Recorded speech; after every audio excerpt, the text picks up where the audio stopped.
Maybe you're not depressed. Maybe you're quietly burning out. There's a kind of depression most people don't realize they're suffering from. And chances are, you might have it too. You're still working, still replying to texts, still smiling in conversations. But something inside you has disappeared. You don't feel joy anymore, or sadness, or anything at all. You move through each day like a machine, surviving on autopilot. This isn't sadness. This isn't laziness. This is something else, and it's quietly destroying millions of lives. They call it burnout, emotional exhaustion. But no one ever teaches you how to recognize it. No one tells you it can physically shrink parts of your brain. And no one warns you that even the strongest people in the world fall because of it. At the 2021 Olympics, Simone Biles, the strongest woman in the eyes of the world, stepped off the floor. Not because she was injured, not because she lacked motivation, but because her brain no longer felt connected to her body. She couldn't feel herself, and she was brave enough to stop. Adele, after releasing Hello, fell into a long, creative silence. Not because she ran out of ideas, but because she couldn't feel enough to write. She confessed, "I didn't love music the way I used to."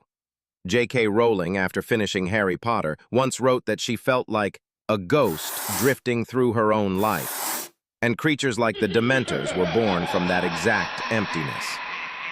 And here's the part no one talks about.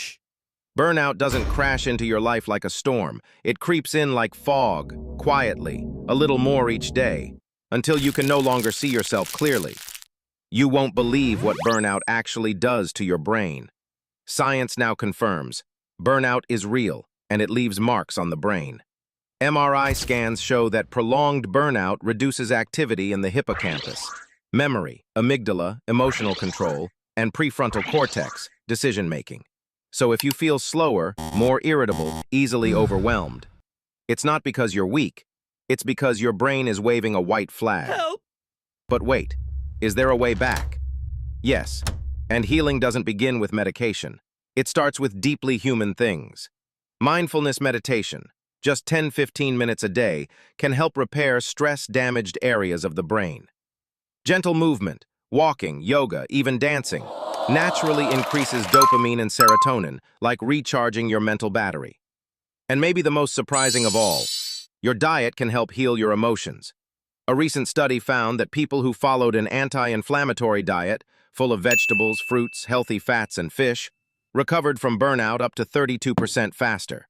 So, if you're still wondering why you feel nothing, here's the real reason. You're not numb. Nope. You're not lazy. Nope. You're someone who's gone too far for too long, without stopping to breathe. And that's nothing to be ashamed of.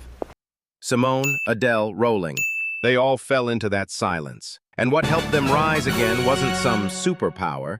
It was simply giving themselves permission to pause. This might be the part you needed to hear. So if you're tired, if you can't see yourself in anything anymore, don't push harder. Give yourself permission to rest. Take a deep breath. And whisper to yourself, "I've been strong long enough. Now, it's time to heal." If this story brought you even a little peace, please share it with someone else who's still trying to hold it all together, because maybe they need this reminder too.